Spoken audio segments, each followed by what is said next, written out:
Assalamualaikum semuanya, perkenalkan nama saya Muhammad Zaki Akbar. Kali ini saya akan membahas tentang pertumbuhan sekunder.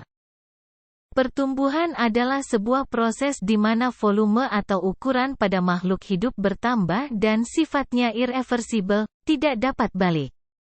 Pertumbuhan bisa terjadi karena adanya pembelahan mitosis atau pembesaran sel. Pertumbuhan sekunder adalah aktivitas sel meristem sekunder, lebih tepatnya meristem lateral, yaitu kambium dan kambium gabus.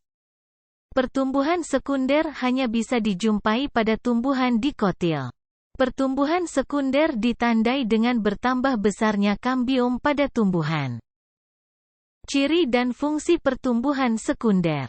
Salah satu ciri pertumbuhan sekunder adalah menebalnya batang atau batang yang semakin lebar. Fungsi pertumbuhan sekunder pada tumbuhan dikotil adalah agar batang dan akar tumbuhan jadi lebih lebar, sehingga ketika bertambah panjang maka tumbuhan akan kokoh. Berikut ini adalah tahapan pertumbuhan sekunder pada akar dan batang.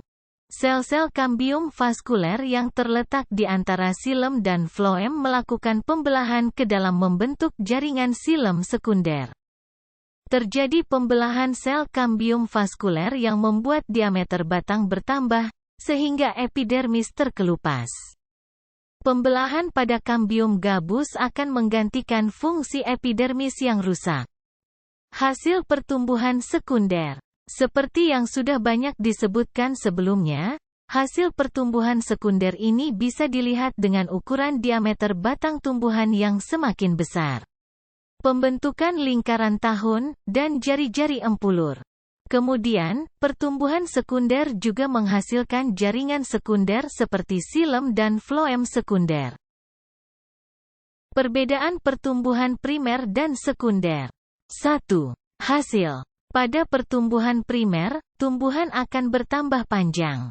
Sementara, pada pertumbuhan sekunder, tumbuhan akan bertambah lebar.